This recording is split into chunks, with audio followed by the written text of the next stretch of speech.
«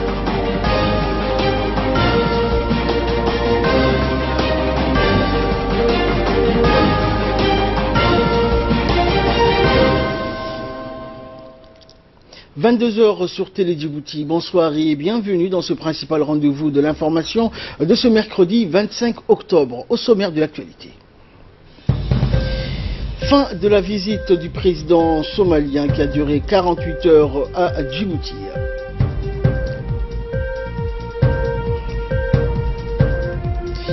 Et le Kurdistan propose à Bagdad donc de geler les résultats du référendum de l'indépendance. Bonsoir, et nous entamons cette édition par ce message de félicitations du président de la République, Ismaël Omar Guelleh, adressé ce mercredi à son homologue chinois, Xi Jinping, reconduit hier, mardi, à la tête du Parti communiste chinois. Le renouvellement de confiance dont vous venez de bénéficier donc est sa conséquence la plus directe. La poursuite de votre action à la magistrature suprême chinoise reflète bien le fait que vos compatriotes souhaitent longtemps encore évoluer sous votre leadership, a écrit le président Guelleh.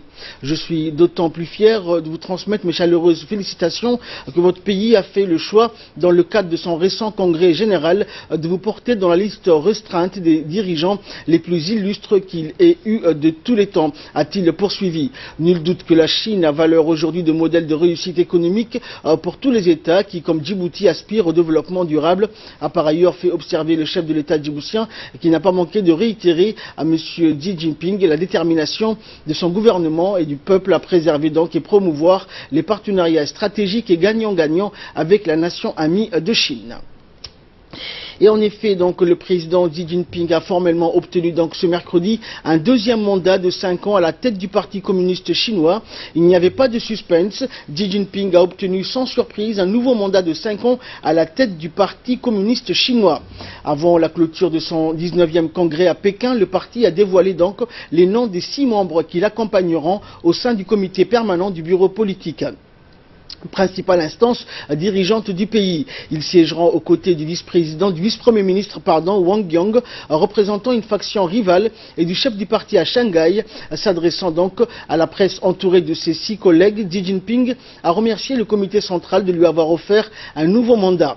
Je prends cela non seulement comme une approbation envers mon travail, mais aussi comme un encouragement qui me poussera à aller de l'avant, a-t-il lancé dans une allocution retransmise en direct à la télévision. Départ du président somalien. Le président somalien Mohamed Abdullahi Mohamed Farmajo a quitté ce matin la capitale après une visite de travail de 48 heures à Djibouti. Cette visite a été essentiellement consacrée aux problèmes sécuritaires en Somalie afin donc d'annihiler une éventuelle recrudescence des actions terroristes du mouvement islamiste Al-Shabaab, et ce peu après le terrible attentat survenu le 14 octobre dernier à Mogadiscio et qui fait près de 358 morts, une cinquantaine de disparus et près de 300 blessés. Le président Mohamed Abdullahi Farmajo a eu donc une série d'entretiens avec le chef de l'État Ismaël Omar Guelleh et les autorités politiques. Le président somalien a entrepris donc une tournée régionale des pays membres de l'IGAD et qui ont engagé des troupes au sein de l'AMISOM, la force africaine de maintien de la paix, pour sécuriser et stabiliser la situation en Somalie. Cette force agit sous mandat des Nations Unies. Elle contribue à la renaissance des institutions de l'État somalien à travers notamment le renforcement des services de sécurité et la formation des forces de police et de l'armée. Et dans une interview qu'il a accordée à la radio-télévision de Djibouti, le chef de l'État somalien, Mohamed Abdullahi Farmajo, a tout d'abord remercié le chef de l'État, Ismaël Omar Guelleh, et le peuple djiboutien dans son ensemble pour l'accueil chaleureux et fraternel qu'ils lui ont réservé durant son séjour en République de Djibouti. Le président somalien a d'autre part rappelé donc les efforts considérables que le président Guelleh et le peuple djiboutien ont consenti en faveur du rétablissement de l'État somalien durant toute la période difficile que la Somalie sœur a traversée les 2 dernières décennies. Le numéro 1 somalien a souligné que le peuple frère somalien n'oubliera jamais ses efforts. Ce sentiment fraternel que partagent les 2 pays et les 2 peuples s'est manifesté, a-t-il poursuivi, une fois de plus lors de l'attentat barbare du 14 octobre dernier.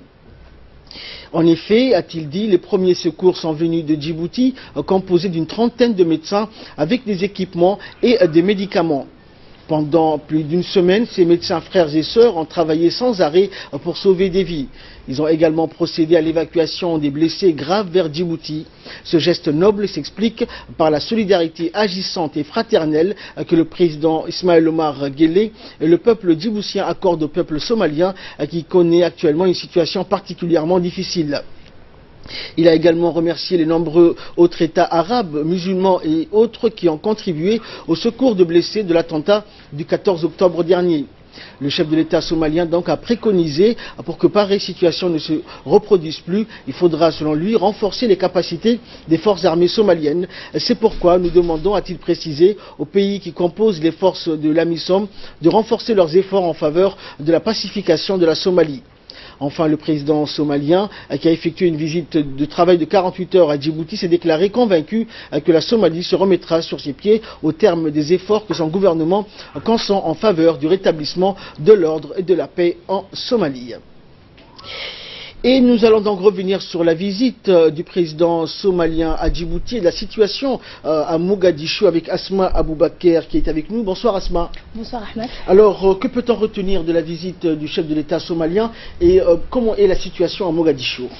Eh bien, le chef de l'État somalien, on va revenir d'abord sur l'interview qu'a donné le chef de l'État somalien, qui est très venu durant cette interview, sur l'objet de cette tournée régionale. L'objectif étant d'avoir, a-t-il dit, une forte solidarité suite à l'attentat odieux qui a coûté la vie à plus de 350 personnes à Mogadiscio. Je cite, nous espérons le soutien des pays contributeurs aux forces de l'AMISOM pour combattre les milices Chebab. C'est ce qu'a affirmé le président somalien lors de cette interview, qu'il a qualifié le résultat de cette visite de succès.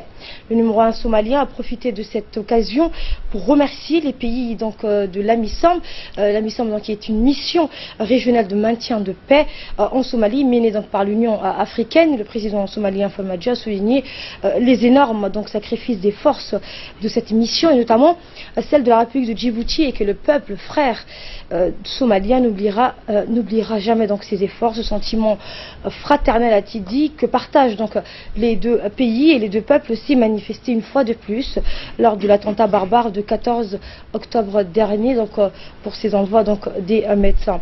Ce geste noble, a-t-il dit, s'explique par la solidarité agissante et fraternelle que le président Guelleh et le peuple djiboutien accordent au peuple somalien qui connaît actuellement une situation difficile. Il a insisté sur le fait que le peuple somalien doit impérativement prendre part et de manière efficace aux efforts visant à démanteler le groupe terroriste d'Al-Shabaab. Bref, le chef de l'État somalien a réitéré la volonté commune du peuple somalien pour défendre leur pays. En s'adressant alors au Chebab, il a exhorté les djihadistes de déposer les armes et de prendre part aux reconstructions de leur pays. Voilà donc tout ce que l'on pouvait dire, Ahmed, sur cette interview qu'a donnée, et espérons, Ahmed, que la Somalie se remet sur ses pieds. Nous l'espérons, Inch'Allah. Merci Asma pour toutes ces précisions. Également dans l'actualité, le Premier ministre Abdelkader Kamel Mohamed a élevé ce matin au grade de chevalier de l'ordre du 27 juin M. Izzuddin Sharaf Ali, consul honoraire de la Malaisie à Djibouti, propriétaire du restaurant Le Santal et également directeur d'une société d'import-export. Cette distinction lui a été remise pour les louables services rendus à la nation depuis des décennies. L'heureux récipiendaire est un Djiboutien d'origine indienne. Il est actif dans plusieurs secteurs économiques et emploie plus d'une trentaine de personnes. Il est en outre connu pour sa charité et très grande générosité envers les personnes les plus démunies. M. Izzuddin a beaucoup travaillé pour promouvoir les relations de Djibouti et de l'Inde d'une part et de Djibouti et de la Malaisie d'autre part. Il a ainsi œuvré pour l'octroi de bourses aux étudiants djiboutiens qui poursuivent leur cursus universitaire en Inde ou en Malaisie. Le Premier ministre a adressé ses vives félicitations à l'heureux récipiendaire. Il a souligné que cette distinction est amplement méritée. Selon le Premier ministre, cette distinction honore toute personne qui est activement engagée pour soutenir le développement du pays. Les hommes qui travaillent méritent notre reconnaissance, a-t-il conclu. Le directeur de la sécurité nationale, Hassan Saïd Kherré, a pris part à la cérémonie de remise de la distinction. Une mission parlementaire conduite par le président de l'Assemblée nationale, Mohamed Ali Hamed, est composée des membres du bureau de l'Assemblée nationale, du secrétaire général, ainsi que de hauts cadres du cabinet se rendus dans le chef-lieu du district d'Arta.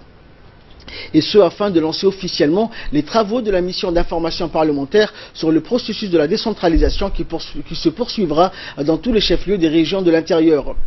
À son arrivée, la délégation parlementaire a été accueillie par le préfet de la région, Abdoulaye Darar, et par le président du conseil régional, El Mibou, ainsi que par les notables et les jeunes Artaoui. En premier lieu, la délégation parlementaire a rencontré donc le préfet de la région d'Arta avant de lancer donc la caravane parlementaire.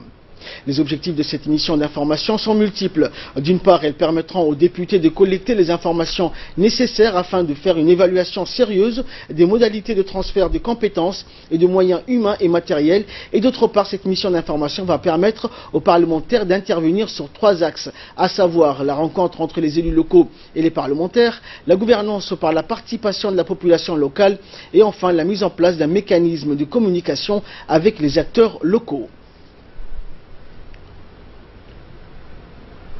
À rappeler que le processus de la décentralisation a déjà passé plusieurs étapes, car c'est un processus. Et là, cette année, avec la... Et dans son allocution, le président de l'Assemblée nationale, Mohamed Ali Ahmed, a expliqué que le processus de transfert de compétences et de ressources constitue l'opération la plus complexe du processus de décentralisation. Toutefois, cette mission permettra aux députés de mesurer les difficultés spécifiques et les obstacles auxquels sont confrontés les élus locaux dans l'accomplissement de leurs tâches pour qu'un plaidoyer soit fait et que les anomalies soient corrigées pour une mise en œuvre efficiente et efficace de la décentralisation. Je vous propose de l'écouter. En ce jour exceptionnel où nous lançons officiellement la première mission d'information parlementaire sur le processus de la décentralisation, qu'il me soit permis de souhaiter la bienvenue, honorables invités et chères participantes, et de vous remercier pour votre présence. En amont, j'aimerais, puisque le temps s'y prête encore, de réitérer de vive voix mes félicitations pour votre élection au dernier municipal. Il n'est jamais trop tard. Les travaux qui s'ouvrent aujourd'hui dans la région d'Arta, dans le district d'Arta, est significatif à plus d'un titre. Significatif tout d'abord puisqu'il s'agit d'une première initiative parlementaire de ce genre dans la politique de la gouvernance par la décentralisation, réunissant simultanément les parlementaires, les élus locaux, les différents acteurs de la société civile, y compris les responsables des divers services déconcentrés. Significatif en outre, compte tenu de l'importance et la diversité des thèmes qui y seront traités, et c'est dans l'optique de dresser un état des lieux en matière de transfert de compétences et de ressources aux collectivités territoriales. Il s'agit ici, pour les élus du peuple, de tout simplement effectuer l'une des missions qui leur est dévolue, le contrôle de l'action gouvernementale. Mesdames et messieurs, vous conviendrez avec moi que le processus de transfert des compétences et des ressources constitue l'opération la plus complexe du processus de décentralisation, tant sur le fond que dans la forme. Nous, parlementaires, sommes conscients que la décentralisation est une étape cruciale pour atteindre un développement global. Bien que de nombreuses prestations étatiques aient été réalisées au jour d'aujourd'hui sous l'égide de son Excellence M. Ismaël Omar Guelleh, président de la République et chef de gouvernement, il est de notre devoir d'appuyer et de soutenir cette initiative. Cette mission permettra sans aucun doute, a priori, aux députés de mesurer les difficultés spécifiques et les obstacles auxquels sont confrontés les élus locaux dans l'accomplissement de leurs tâches.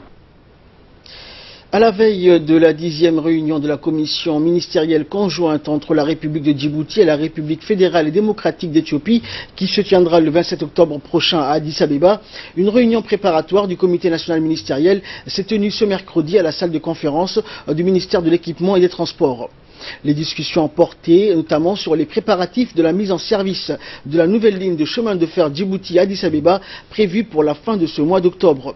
Plusieurs membres du gouvernement ont pris part à cette réunion, dont le ministre de l'Équipement et des Transports, Mohamed Abdelghadel Moussa, des hauts responsables du gouvernement ainsi que plusieurs représentants des institutions concernées.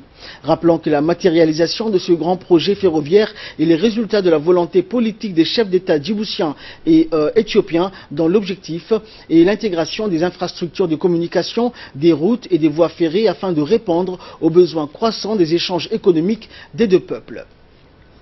Santé à présent, après avoir bouclé son périple dans les 5 régions de l'intérieur dans le cadre de la concertation nationale sur la santé, le ministre de la Santé, Dr Jama Elmi, s'est tourné vers la société civile des communes de Boulaos et de Razdika.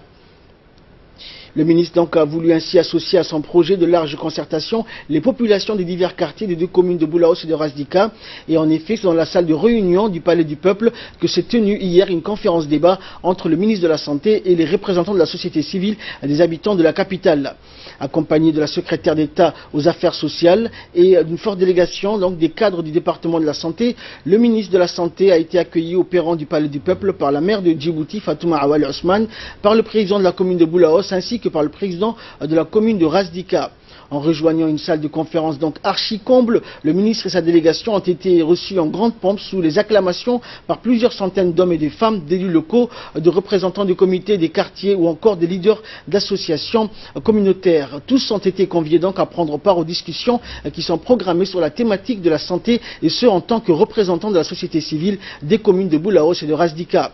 Et tout comme dans les régions de l'intérieur, les représentants de la société civile n'ont pas dérogé à la règle puisqu'ils se sont largement exprimés et ont posé plusieurs questions. Lors d'un exposé fait à l'occasion de cette rencontre, le Dr Mohamed Ousmane, pneumologue, a parlé donc des nouvelles acquisitions et des avancées entreprises par le centre antituberculeux Dr Shakib dans la lutte contre la tuberculose à Djibouti. En effet, le pneumologue djiboutien a mis en exergue les différents investissements consentis par le gouvernement afin d'améliorer la capacité du plateau technique et de rehausser les compétences en ressources humaines dans ce centre. Le débat qui s'en est suivi a permis donc à plusieurs intervenants de poser leurs questions directement au ministre de la Santé et ainsi à tour de rôle les intervenants ont évoqué des thèmes aussi divers que variés tels que le rôle de la communauté dans le système de santé, la disponibilité des médicaments, l'accès aux soins spécialisés ou encore la généralisation de l'assurance maladie universelle. Répondant donc à chacune des questions qui lui ont été posées, le ministre de la Santé a salué la maturité d'une société civile consciencieuse de l'intérêt général qui se traduit à travers toutes ces sollicitations légitimes. Le ministre de la Santé a répondu donc à toutes les interrogations dans un langage franc et sincère en donnant des éclaircissements nécessaires pour expliquer clairement les contours de l'action gouvernementale en matière de santé. Le ministre a par ailleurs pris bonne note de toutes les doléances et des propositions exprimées par les intervenants. Il les a rassurés que leurs contributions seront partie intégrante des grands axes du prochain plan de développement sanitaire qu'entend mettre en place le ministère de la Santé pour les années à venir. Et dans son intervention, la maire de la ville de Djibouti, Fatouma Ousmane Awale, a vivement félicité le ministre de la Santé pour ce bel exemple de démocratie qui consiste à associer et à impliquer la population récipiendaire dans la conception et dans le suivi de la mise en œuvre de la politique sanitaire de leur commune. Elle a également déclaré qu'il s'agissait là de poser les jalons indispensables pour une collaboration fructueuse et une meilleure entente entre l'administration et les administrés. La maire de Djibouti, Fatouma Awale, a rappelé les thèmes du débat tout en demandant explicitement aux intervenants de participer activement. Selon elle, un tel débat inclusif permet une large participation citoyenne et une réflexion approfondie sur la politique sociale et les priorités en matière de santé. Et pour sa part, la secrétaire d'État aux affaires sociales, Bouna Ousmane Aden, a souligné que son département se tenait aux côtés du ministère de la Santé pour l'appuyer dans la mise en œuvre des recommandations retenues à l'issue de cette conférence débat. La secrétaire d'État a indiqué que cette stratégie d'échange et de consensus émane des directives du chef de l'État qui demande en tout temps d'impliquer constamment les citoyens dans toutes les étapes du processus d'élaboration de la politique gouvernementale. Et clôturant la série des interventions, le ministre de la Santé a remercié l'assistance pour cette démonstration civique qui s'exprime à travers une grande et massive mobilisation.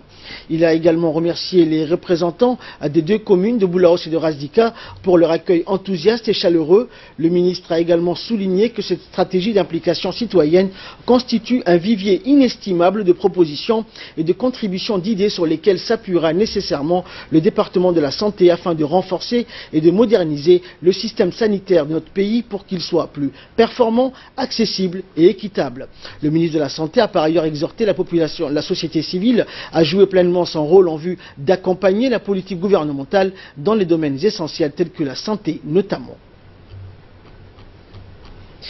Sous la houlette du doyen Ali Abdi Farah et du docteur Jama El Moukiye, une importante délégation des membres du comité exécutif du RPP s'est rendue à l'annexe du quartier 7 en vue de rencontrer les membres des comités de 8 annexes qui se retrouvent au niveau de la commune de Boulaos et de Razdika. En effet, la délégation a été composée du doyen Ali Abdi Farah, du secrétaire national en charge de la société civile, de Mme Qadira Ali et de Mme Safia Elmiya. Cette importante réunion entre les hauts cadres du parti a rassemblé pas moins de 200 personnes, soit tous les membres des 8 comités des annexes du RPP dans les communes de Razdika et de Boulaos. Le but principal de cette rencontre s'inscrit dans la tradition du parti en vue de promouvoir le dialogue et les échanges.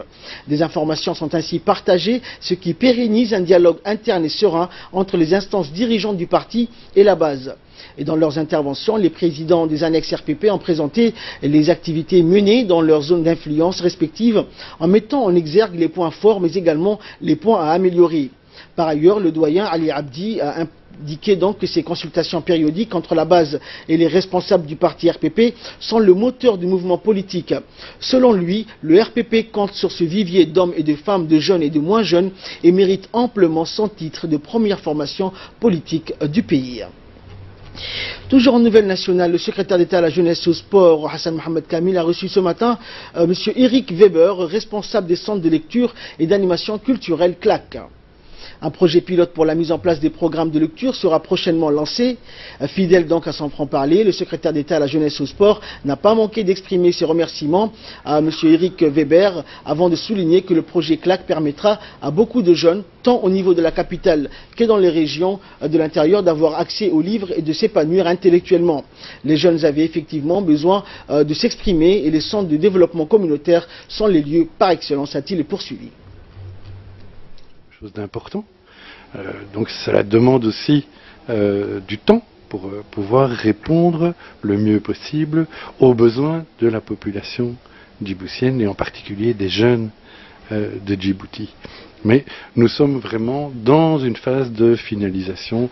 On parle d'une ouverture, vais-je dire, au public dans les semaines, voire dans les mois, voire dans les semaines qui suivent.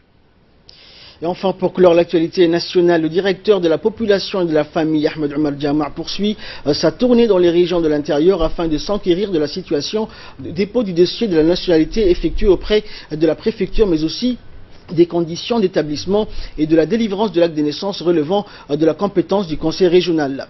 Après les régions du sud du pays, une importante délégation donc conduite par le directeur général de la population, Ahmed Omar Jama, s'est rendue à Obok où elle fut accueillie chaleureusement par le préfet de la région d'Obok, Hassan Dabali Ahmed, et le vice-président du conseil régional, Ahmed Ali. S'en est suivi une réunion de travail durant laquelle plusieurs questions furent discutées et débattues avec les autorités concernées. Et de là, nous passons donc à l'actualité régionale avec Asma Aboubakar. Asma, donc une présidentielle au Kenya à haut risque se déroulera donc demain. L'opposition a lancé le mot d'ordre de boycott après le retrait du leader de l'opposition, Raila Odinga. Oui, le climat est explosif au Kenya à 24 heures d'une présidentielle boycotté par l'opposition.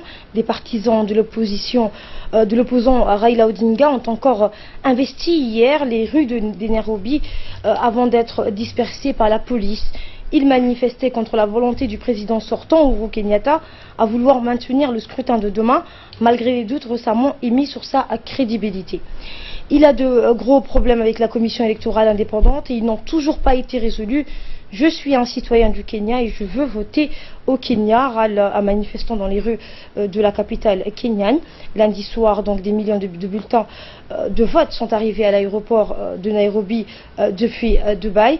Difficile de savoir combien de noms les bulletins contiendront jeudi dans les bureaux de vote, autre que celui de Kenyatta dont la réélection cet été a été invalidée par la Cour suprême pour des fraudes, une première sur le continent.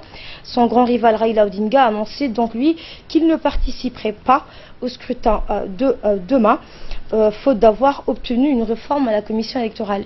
Eh bien, l'élection donc présidentielle du Kenya, Asma, organisée 2 mois après l'invalidation de l'élection du sortant Uhuru Kenyatta, se tiendra donc bel et bien demain jeudi et boycottée par l'opposition. Le scrutin pourrait plonger le pays dans l'instabilité, Asma. Et de là, nous passons à l'actualité internationale. En Centrafrique, donc, la situation sécuritaire s'aggrave de jour en jour malgré la présence des forces de l'ONU. Oui, un soldat sur ses gardes devant un site surveillé par la force de l'ONU en Centrafrique. Une église protégée est devenue un refuge pour plus de 2000 musulmans. Des musulmans qui ont installé un camp de fortune dans l'enceinte de ce séminaire catholique. C'est le seul endroit où ils se sentent en sécurité à Bangassou, dans le sud-est du pays. Un sanctuaire où ils se retrouvent piégés comme Dana et sa famille qui vivent donc désormais cloîtrés sur ce site que vous voyez sur les images. Donc impossible de sortir au risque d'être tué par les milices chrétiennes, donc anti-Balaka. Et si un grand nombre d'entre eux sont encore en vie, c'est grâce à l'évêque de Bangassou, M. Jean Anguir, qui a sauvé ces musulmans en mai dernier alors qu'ils étaient attaqués par des groupes armés qui ont détruit la mosquée de la ville, un massacre qui a fait une centaine de morts sous le regard impuissant de la MINUSCA, la mission donc des Nations Unies.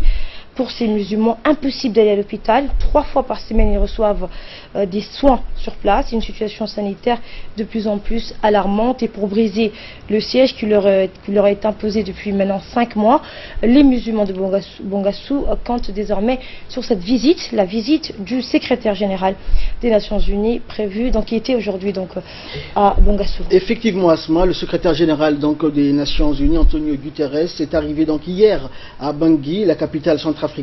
Il passera 4 jours en Centrafrique. Il s'est rendu à Bangassou où 2000 musulmans, comme nous avons pu le voir, ont trouvé refuge dans l'église de la ville. Et selon lui, la Centrafrique s'engouffre un peu plus chaque jour dans la violence. Oui, Antonio Guterres donc tire la sonnette d'alarme en Centrafrique, un pays emporté chaque jour un peu plus par la violence. C'est la première visite du genre du secrétaire général des Nations Unies à une mission de maintien de la paix. L'ONU, qui a récemment évoqué des signes avant-coureurs de génocide, attend du Conseil de sécurité qu'il valide l'envoi de 900 casques bleus supplémentaires dans le pays qu'elle considère être le moins développé de la planète. Et en Irak, à présent, les Kurdes ont suspendu le projet d'indépendance depuis plusieurs semaines. Asma, donc l'armée irakienne et les Peshmerga sont en conflit ouvert. L'indépendance du Kurdistan irakien est suspendue. Une annonce faite par les autorités kurdes quelques semaines seulement après l'organisation d'un référendum où le oui avait remporté à plus de 90%. Les Kurdes ont également appelé à un cessez-le-feu avec Bagdad dans le conflit qui les oppose à l'autorité centrale irakienne. Dans son communiqué, le gouvernement du Kurdistan se dit prêt à entamer un dialogue. Depuis début octobre, l'armée irakienne reprend petit à petit le territoire grignoté par les Peshmerga. Des affrontements parfois très violents ont fait plusieurs morts des deux côtés, des soldats mais aussi des civils. Une situation, Ahmad, qui a poussé le Parlement kurde à reporter les élections de 8 mois. Merci Asma pour toutes ces précisions. Et pour clore ce journal, nous allons nous rendre au Kirghizistan où les mariages des mineurs et par enlèvement sont encore légion. Une fille sur 10 est mariée avant ses 18 ans selon le Fonds des Nations Unies pour la population et 1 sur 5 est encore mariée après avoir été enlevée selon l'ONG Girls Not Bride malgré l'interdiction de cette pratique en 2013. Et ce n'est qu'il y a 1 an que le peu de députés femmes du Parlement kirghize est parvenu à interdire les mariages religieux avec des mineurs, mais la lutte est loin d'être finie, comme l'explique donc la plus jeune élue du Parlement, Aïda Kassimalieva, 33 ans, qui entend bien défendre les droits de ses consoeurs et à améliorer leur vie. Malgré l'interdiction du mariage par enlèvement il y a 4 ans, dans un tiers des mariages kirghizes de ce pays d'Asie centrale, ex-république soviétique à majorité musulmane, les femmes ont été enlevées et unies de force à des hommes la plupart du temps plus âgés. Et malgré l'interdiction des mariages religieux avec des mineurs, tous les imams ne se plient pas encore à cette nouvelle règle. Aïda Kassimalieva, plus jeune députée du Parlement kirghize, est en première ligne de cette bataille pour les droits des femmes. Elle espère être un exemple pour toutes les femmes kirghizes en montrant ce qui peut être accompli quand une femme légifère et dirige.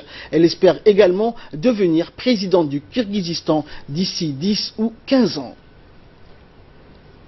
Et c'est ainsi que prend fin cette édition. Merci à vous, bonne soirée et à très bientôt.